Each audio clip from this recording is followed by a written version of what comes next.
আপনার কবুতরকে সব ধরনের ভাইরাল ইনফেকশন থেকে বাঁচাতে এই ভিডিওটি অবশ্যই দেখুন। ইনশাল্লাহ আপনার কবুতর সুস্থ থাকবে। আসসালামু আলাইকুম, ওয়েলকাম টু পিজন হ্যাক। আশা করি সবাই সুস্থ আছেন, সবার কবুতরগুলো সুস্থ আছে আলহামদুলিল্লাহ। ভাদ্র মাস অলমোস্ট শুরু হয়ে গেছে, মোটামুটি আর দশ দিনও নাই, 6-7 দিন হয়তো আছে। তো 6-7 দিন পরের থেকে ভাদ্র মাস সম্পূর্ণভাবে শুরু হয়ে যাবে। এর মধ্যে ম্যাক্সিমাম বড় ভাইয়াদেরই কবুতর মল্টিং হয়ে গেছে, হয়তো অনেকের হয় নাই। তো মল্টিং হোক আর না হোক, শেষ হোক বা না হোক, এটা ডিপেন্ড করে। যেমন আমি একটু দেখাই, তো এখানে একটা কবুতর দেখতে পাচ্ছেন। কবুতরটা যদি আমি দেখাই, ও 7 পর ঝাড়ছে, এখনো 3 পরা বাকি।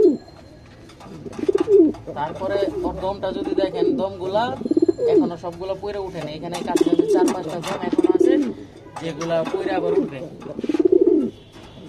তো ওর আরো কাছাকাছি 20 থেকে 22 দিন গোসল সহ সময় লাগবে ওর বডিতে এই চেঞ্জগুলো আসতে, অথবা এই লোমগুলা পুরো ঠিক হইতে। মোটামুটি বডির যে লোম আছে সেটা ঠিক হয়ে গেছে। তো যাই হোক, সেটা কথা না, আমি আসলে এই বিষয় নিয়ে আজকে আসিও নাই। আমি যে বিষয়টা নিয়ে আসছি সেটা হলো খুব ইম্পর্টেন্ট একটা বিষয়, প্যারাটাইফয়েড। প্যারাটাইফয়েডটা কি জিনিস? প্যারাটাইফয়েডটা হলো যত অসুখ আছে সেটার থেকে সবচেয়ে বড় যে মহামারীটা, সেটা হলো প্যারাটাইফয়েড। মোটামুটি যারা আমরা কবুতর পালি সবাই প্যারাটাইফয়েড সম্পর্কে অবগত। তারপরে আমি একটু দেখাই। তো আপনাদের সামনে আরেকটা এক্সাম্পল নিয়ে আসলাম প্যারাটাইফয়েডের। এই যে কবুতরটা দেখতেছেন, ওর বয়স কাছাকাছি 8 পর, কিন্তু ওর সাইজ দেখেন খুবই ছোট সাইজ। বুকের হাড্ডি বাঁকা হয়ে গেছে, পাক এবড়ো খেবড়ো। যদিও বাঘা কবুতর আমার কাছে ভাল লাগে, যে কারণে কবুতরটা রাইখা দিছি, হয়তো অন্য কোনো কবুতর হইলে রাখতাম না। তো এই যে বাচ্চাটা দেখতেছেন, ওর 8 পর হয়ে গেছে, কিন্তু চোখে এখনো দেখেন খোলা, বডি ছোট, খুব বেকা, পাক মরে যেতেছে। এরকম নানাবিধ সমস্যা, একমাত্র কারণ হচ্ছে প্যারাটাইফয়েড। তো প্যারাটাইফয়েডের লক্ষণগুলো আমি আগে বলি, তারপর ট্রিটমেন্টে যাই। প্যারাটাইফয়েডটার উপকারিতাও বলবো। তো প্যারাটাইফয়েডের লক্ষণটা হচ্ছে যে আপনার কবুতর সবুজ চুনা পায়খানা করবে প্যারাটাইফয়েড হইলে। তারপরে যেটা হবে, আপনার কবুতর খাটাল হবে, কবুতর বমি করবে, গলা ঝাড়বে। তারপর কবুতরের ডিম পাড়ার প্রবণতা কমে যাবে, কবুতরের মল্টিং উল্টাপাল্টা হবে। তারপরে কবুতর শুকায় যাবে, বুকের হাড় ব্যাকা হয়ে যাবে, বাচ্চার বুকের হাড় ব্যাকা হয়ে যাবে, ডিমের প্রোডাকশন কমে যাবে, বাচ্চার প্রোডাকশন কমে যাবে। এগুলো নানাবিধ কারণ আমাদের এই প্যারাটাইফয়েড থেকে হয়। এখন প্যারাটাইফয়েড কোর্স করলে তো অবশ্যই এটা থেকে মুক্তি পাবেন বা পরিত্রাণ পাবেন, সেটা তো একটা কমন সিনারিও। এটার উপকারিতা বা ট্রিটমেন্টের উপকারিতা। বাট আরেকটা উপকারিতা আছে, আপনি যদি প্যারাস্টপের কোর্স করায় ফেলেন, তাহলে আমরা যারা সাধারণত কবুতর রেসিং করি তাদের একটা উপকার হয় কি, শীতের সিজনে কবুতরের বডিতে একটা ভালো অ্যান্টিবডি থাকে। তো এই অ্যান্টিবডিটা থাকার কারণে আপনি যখন শীতের আগে, আমরা কিন্তু ভাদ্র মাসের পরে কার্তিকের সময় একটা ভ্যাকসিন করায় দিব। সাধারণত এই জিনিসটা সবাই স্বীকার করে না, কিন্তু আমি বলে দিলাম, এটা একটা গোমর বলতে পারেন, যে কার্তিকের যখন বৃষ্টিটা শুরু হবে,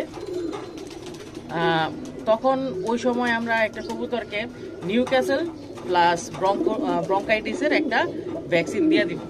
এই ভ্যাকসিনটা দিলে পরে ওদের বডিতে ধরার জন্য যে অ্যান্টিবডিটা দরকার বা অ্যান্টিজেন দরকার, সেই অ্যান্টিজেনটা তৈরি করে রাখবে। এখন যদি আমরা প্যারাস্টপ করে রাখি, ওর বডিতে যদি গ্রাম নেগেটিভ ব্যাকটেরিয়া বেশি থাকে, তাহলে ওর বডিতে এই ভ্যাকসিনটা থাকবে না। ওর বডিতে যে ভ্যাকসিনটা থাকবে, ওই ভ্যাকসিনটা গিয়ে ওই অ্যান্টিবডি ওই গ্রাম নেগেটিভ ব্যাকটেরিয়া নষ্ট করে দিবে।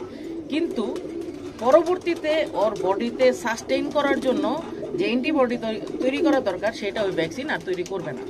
কিন্তু আমরা যদি এখন প্যারাস্টপ দিয়ে ওর বডিকে ক্লিন করে ফেলি, ওর বডি থেকে ভাইরাসগুলো নষ্ট করে ফেলি, গ্রাম নেগেটিভ ব্যাকটেরিয়া নষ্ট করে ফেলি, হ্যাঁ, অথবা ওর বডিতে প্যারাটাইফয়েডের ব্যাকটেরিয়া নষ্ট করে ফেলি, সালমোনেলা ব্যাকটেরিয়া নষ্ট করে ফেলি, তখন ওর বডিতে ওই যে ভ্যাকসিনটা আমরা দিব সেটা কাজে লাগবে এবং দীর্ঘস্থায়ী হবে। ফলাফল কি হবে, আমরা যখন শীতের মধ্যে কবুতর পাল্লা দিব, তখন কবুতরগুলো খুব কম অসুখ হবে। তার মানে আমার জিনিসটা যদি আপনারা বুঝতে পারেন, আমি যা বলতে চাচ্ছি সেটা হলো শুধুমাত্র আপনারা যে প্যারাস্টপ করলে শীতে সবকিছু থেকে পরিত্রাণ পাবেন তা না, প্যারাস্টপের পাশাপাশি ভ্যাকসিনও করতে হবে। তো আমি আপনারা বললাম যে আপনারা প্যারাটাইফয়েড করেন কবুতরের পাক ঠিক হবে তা না, তার পাশাপাশি প্যারাটাইফয়েড করার আরেকটা কারণ হলো ভবিষ্যতে যে ভ্যাকসিন দিবেন ওই ভ্যাকসিনটা যাতে বডিতে ওয়েল অ্যাডাপ্ট হয়। এখন আমি দেখাই প্যারাটাইফয়েডের আপনারা কিভাবে এই ওষুধটা বা এই ট্রিটমেন্টটা দিবেন প্যারাটাইফয়েডের। তো প্যারাটাইফয়েডের কোর্স যখন আমরা শুরু করব, আমরা অবশ্যই চাবো কবুতরের একদম A to Z যা সমস্যা আছে, যা ব্যাকটেরিয়া আছে সব বডি থেকে বের করতে। কবুতরের বা মানুষের যারই বলেন সুস্থতা আসে হলো লিভার থেকে, কারণ লিভার রক্ত পরিষ্কার করে। এর জন্য অবশ্যই দরকার লিভার টনিক। আমি এর জন্য ব্যবহার করি হামদর্দের ইকটার্ন। আপনারা যে কোনো লিভার টনিক ব্যবহার করতে পারেন। হেপটা বেট আছে খুব ভালো, সুপ্রা লিভ আছে ইন্ডিয়ান, এটা খুব ভালো। আপনাদের টাকা থাকলে আপনারা সিডোকল ইউজ করবেন, অনেক ভালো। তো ভালো শেষ নাই, যত গুড় তত মিষ্টি। তো আপনারা অবশ্যই লিভার টনিক ইউজ করবেন। লিভার টনিকের পরে আপনারা যে কাজ করবেন সেটা হলো অ্যান্ড্রোসিন। অ্যান্ড্রোসিন খুব কমন একটা ওষুধ, খুবই কমন একটা ওষুধ। মোটামুটি কবুতর পালে কিন্তু এই ওষুধ চিনে না এরকম লোকের সংখ্যা তুলনামূলক কম, বা নাই বললেই চলে। ঠিক আছে, নাই বললেও চলে। আবার অনেকে আছে যে ভাই শৌখিন কবুতরের জীবনে ওষুধ দিতে নেই, ওটা হিসাব আলাদা। তো যাই হোক, তো এই অ্যান্ড্রোসিনটা আপনারা ব্যবহার করবেন। অ্যান্ড্রোসিনে আমি সবকিছু পরিমাপ বলবো, এবং তার সাথে ব্যবহার করবেন জিংবি এবং একটা স্যালাইন, যেটা আপনার হাতের কাছে থাকে। আমি সাধারণত মানুষের স্যালাইন ব্যবহার করি, যে কারণে আমি দেখাইলাম না। তো এখন আসি ব্যবহার প্রণালী বা প্রক্রিয়া। তো আমরা যখন এই লিভার টনিক আমরা যখন এই প্যারাটাইফয়েডের কোর্স করবো বা প্যারাস্টপ কোর্স করব, তখন বিভিন্ন ধরনের বিদেশি ওষুধ আছে। আপনাদের যদি টাকা থাকে ভাই কিনা করায় নেবেন, আমার বিন্দুমাত্র আপত্তি নাই। কিন্তু যার কাছে আমার মতো টাকা নাই, আমার মতো গরিব মানুষ, তাদের জন্য আমি একটা খুব সহজ সমাধান নিয়ে আসছি। হ্যাঁ, সহজ সমাধানটা কি? এই অ্যান্ড্রোসিন দিয়ে কোর্স করা। এই কোর্স করার জন্য প্রথমে আপনাকে যা করতে হবে, লিভার টনিক চালাবেন 3 দিন। 3 দিন লিভার টনিক চালাবেন, এতে লিভারটা সম্পূর্ণ সুস্থ হবে এবং অ্যাক্টিভ হবে। যখন আপনার লিভারটা অ্যাক্টিভ হয়ে যাবে, আরে ক্যামেরা ডিস্টার্ব করতেছে, যখন আপনার লিভারটা অ্যাক্টিভ হয়ে যাবে তখন আপনি এই ওষুধগুলো ব্যবহার করলে আপনি সবকিছু বেটার ইউজ করতে পারবেন বা বেটার ইম্প্যাক্ট পাবেন। তো আপনার লিভারটা অ্যাক্টিভ করার জন্য প্রথমে 3 দিন দিবেন লিভার টনিক। আপনি যে লিভার টনিক ইউজ করবেন সেই অনুযায়ী ব্যবহার করবেন। যেমন ইকটার্ন দিনার যেটা, সেটা আমি 1 লিটারে 3 ml ব্যবহার করি। হামদর্দের ওষুধগুলো সাধারণত একটু হাই ডোজ দিতে হয়, তাহলে কবুতরের কাছে খুব ভালো মতো কাজ করে। হ্যাঁ, আমি অনেকটা দেখছি 5 ml ইউজ করতে পারে, 3 ml এর নিচে ইউজ করলে কাজ হয় না। তো 3 ml ইউজ করবেন। তারপরে আপনি যেটা করবেন অ্যান্ড্রোসিন। এই অ্যান্ড্রোসিনের কোর্স চলবে 14 দিন। এখন এই 14 দিনের কোর্সটা কিভাবে করবেন? সাধারণত অ্যান্ড্রোসিনের কোর্সটা আমরা যারা রেসিং করি তাদের জন্য যদি আমি বলি, তাহলে আমি বলবো যে আপনার কবুতরে যখন 8 পর পড়বে, 9 এবং 10 পর বাকি, 8 পর পরে যাবে, 9 এবং 10 পর বাকি, ওই সময় আপনি যদি প্যারাস্টপ কোর্স করেন তাহলে 9 এবং 10 নাম্বার পাক যে সেগুলো ভালো মতো সুস্থভাবে উঠার একটা গ্যারান্টি পাবেন। বাট আপনার কবুতর যদি কৃমি থাকে বা অসুস্থ থাকে, ওই কবুতরকে আবার যদি অ্যান্ড্রোসিনের কোর্স করেন তাহলে হিতের বিপরীত হবে। তখন পাখি গিট নিয়ে আসবে, নতুন যে পাকগুলো আসবে সেগুলো গিট সহ উঠবে, এবং এতে কি হবে, আপনার কবুতরের পাক নষ্ট হয়ে যাবে, মরে যাবে।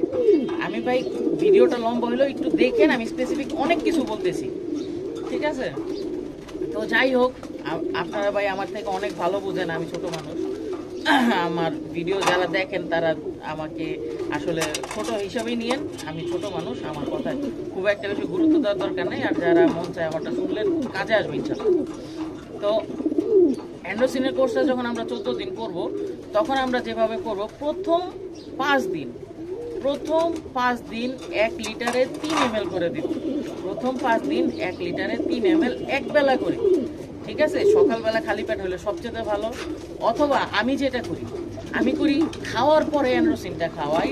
এতে কি হয়, খাওয়ার পরে কবুতরটা পানি বেশি খায়, এবং আমাদের খাবারের মধ্যে অনেক ধরনের ভাইরাস ব্যাকটেরিয়া থাকে, তো ওইটা যাতে বডিতে না ছড়ায় আমি খাওয়ার পরে অ্যান্ড্রোসিনটা দিই। এটা আমার ফর্মুলা, বাট অনেকে খাওয়ার আগেই দেয় এবং ওইটাই বেশি প্রিফার করে। তো আমি খাওয়ার পরে দিই, আপনারা খাওয়ার আগে দিলেও দিতে পারেন, এটা আপনাদের মন মর্জির ব্যাপার, যে যখন ইচ্ছা তখন দিতে পারেন। কিন্তু আমি প্রিফার করি খাবার পরে, এতে আমার কাছে মনে হয় খাবারের ব্যাকটেরিয়া বডিতে যায় না, আর সবাই প্রিফার করে খাওয়ার আগে। তো খাওয়ার আগে বা পরে আপনারা যখনই দেন এক বেলা আপনি অ্যান্ড্রোসিন দিবেন 1 লিটারে 3 ml, এবং পরবর্তীতে তার সাথে যেটা দিবেন সেটা হচ্ছে 1 লিটার অ্যান্ড্রোসিনের পরে এক বেলা খাওয়ার পরে ওই পানিটা 6 ঘন্টা পরে ফেলে দিবেন। এরপরে আরেকটা পানি দিবেন, সেটার সাথে লাইসোভেট বা যে কোনো ধরনের স্যালাইন দিতে পারেন। আসলে আমি সাধারণত মানুষের স্যালাইনটাই বেশি ইউজ করি লাইসোভেটের থেকে। লাইসোভেটটা সবসময় আমাদের এদিকে পাওয়া যায় না, যদি হাতের কাছে থাকে তাহলে লাইসোভেট বেস্ট, একদম বেস্ট।